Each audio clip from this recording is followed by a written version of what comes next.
What's up, good people? I hope you're doing extremely well. And if not, I hope that we can change that in the coming moments. You're now listening to the Free Spirit channel, where we talk about health, money, and everything in between to help us have the best life possible. And today I want to talk about how to stop your money from losing value. Now, I know this may be a foreign concept for some, so I'm going to break a couple things down and then we're going to get into how we're going to stop this from happening. First off, what is value? Does money really have value? We have to think about that when we're talking about this topic. And I think there is some misconception about the value of money and really what that means to us. I think a lot of people think that money itself, paper money, whatever money, has the value, and that is the value. And I think the first thing you have to do, though, is you have to get your mind wrapped around what the true value is. And when you really think about it, the true value is not the money itself. It's the things that you seek to buy with money. So in that respect, money is just a tool. Like, for instance, if you need food, if you need clothing, you need housing, those are the things that actually have value. The money itself, whether that be, a paper dollar or whatever it is, it's just a store of that value. And that's really the starting point to really understanding how to stop the money from losing value. How do you stop money from losing value? And why are we even talking about that? Why is money losing value? Well, I think right now, because we are in an inflationary period, going into a recessionary period. And if you're not familiar with that, this is the time and period where things are overpriced, from a monetary standpoint. Most things are overpriced. Our values and goods that we seek to buy are inflated in price because a lot of money was pumped into our system to shield us from some things that were happening that were out of our control. One being the pandemic, with businesses losing a lot of equity and so on and so forth. So there are a lot of factors that kind of got us to this point. But right now we are in those periods. We are in those periods in time that need to happen for a lot of reasons to balance out our economy.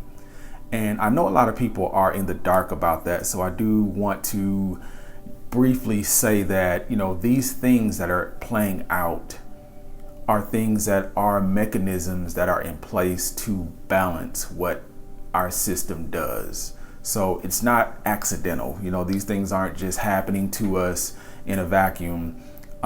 These things are planned. These things do happen strategically. Now, they don't always play out exactly how they're planned to play out because, we're human beings and it's all perception. Everything that we are experiencing in terms of our money is perception driven because, again, the money itself has no real value. It's just a piece of paper or whatever mechanism. If it's electronic, it's just, digits on a screen. But the store of value is driven by our perception of value. To further illustrate that, for instance, if you are someone that needs a specific type of medicine for, let's say, diabetes, and you need insulin, the thing that you desire and the thing that you need, the thing that has value to you is the actual insulin, the medicine, because that's something that you need for your health. But the store of value, the thing that you are transferring to get that, is the money. So in your mind and in our minds, we're inflating the value of money and not going directly to the value of the thing that we need. And that's the starting point of what I want to illustrate today as a mechanism or a way to stop losing the value of your money. One of the main things that, I've learned over the years and in my experience is that the more things that you know how to do for yourself, and what I mean is one-to-one skills, like if you know how to grow your own food, if you know how to sew your own clothes, not saying that you have to do these things because they are time consuming, but the more one-to-one relationship that you have with the things that you need and the things that you want, you have more of a one-to-one relationship with the control of value of the things in your life. And I know that may not make sense to some people because it's something that I think we all have to really think about, and something that we get to the point of clarity on once we change our way of thinking away from just giving our power away to others to do all of these things, and really understand that we have the power and the capacity to do all these things ourselves. We've always had that power. It's just over time, in a civilized situation or in, whatever construct that we're living inside of. And I don't want to get too preachy down that road because I don't want to lose some people that may be thinking from a perspective of, oh, this is a conspiracy and all of that. So, I'm not thinking that way at all. What I'm saying is that at the basic level of what we need and desire in our lives, if we are in control of those things, if you're in control of, where your food comes from, if you're in control of where your housing comes from, all of those things are the things of value, or the things that you seek of value, that most of us seek of value in our lives. And they're the things that really govern where our money is going at large. If those things aren't things that you can take care of easily, for instance, you're constantly chasing money to provide for those things. Prime example, if you are making $10,000 a year and your housing costs you $20,000 a year, then you're constantly chasing money, the stored value, you're constantly chasing money to provide for the housing, or you're constantly chasing money to provide for whatever lifestyle that you have become accustomed to. You're giving money that value, and it's causing you to do whatever you have to do for the money to get that stored value to provide for those things that you need and want. So once you begin to understand that and understand how to go direct to what you need and want, and cut out money in a lot of situations and scenarios, you begin to give more value to yourself and to what you're able to attract to yourself, whether that be money or whatever. It begins to have more value because you are eliminating the barrier. You're eliminating the barrier between the things that you need and want. You're going directly to them. Prime example, true story. I learned really early the value of being able to, work on your own car, or have a mode of transportation that you can control how much it's costing you to, maintain that particular thing or maintain that particular mode of transportation. There's so much value in that I think people overlook.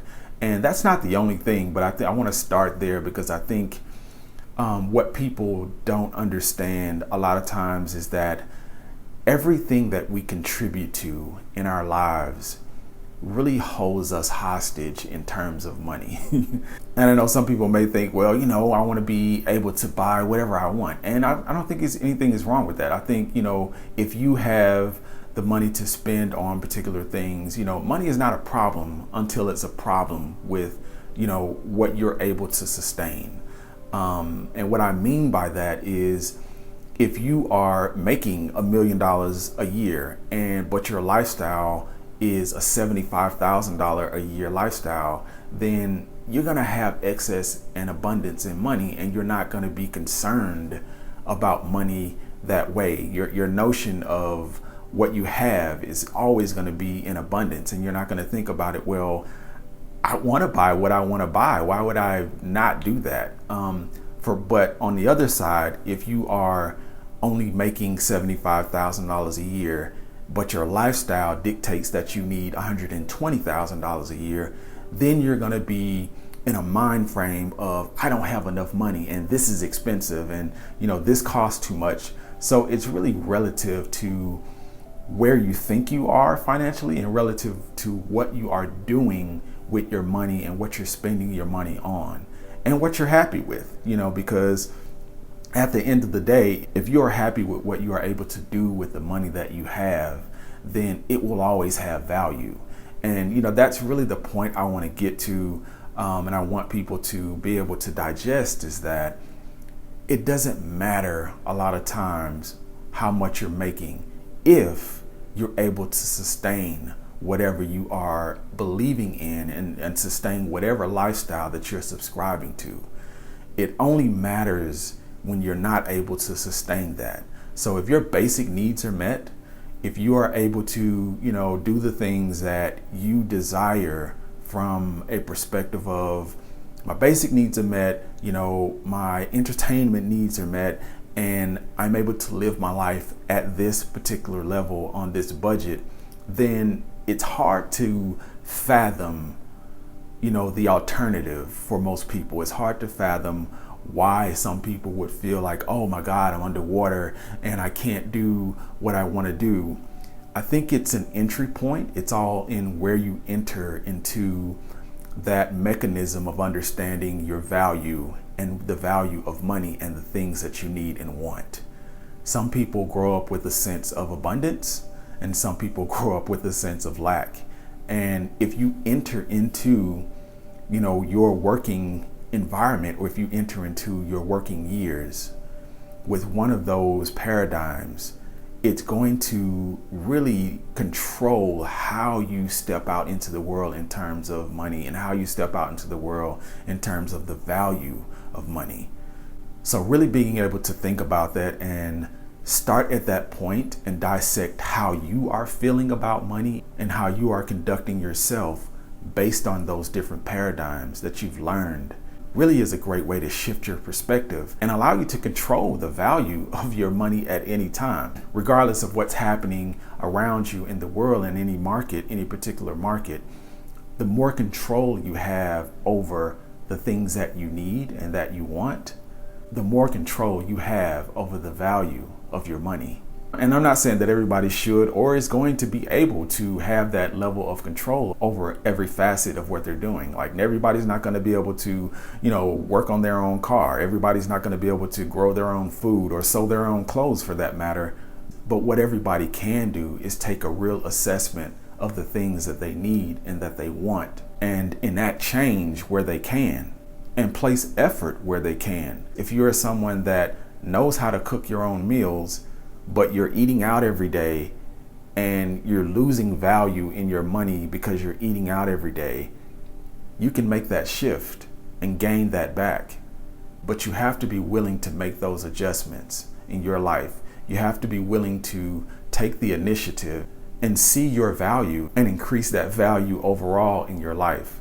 And the funny thing is, once you start doing that, you realize that it's not permanent. You don't always have to do those things, but you're always able to.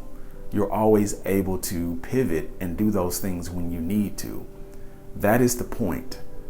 When things are not going the way you want them to go, especially with money, especially with things that don't have value, you have to realize and remember that you have the value. You are the value. The value is in you. I hope this has been extremely helpful for someone. And until we talk again, I wish you health, wealth, and freedom.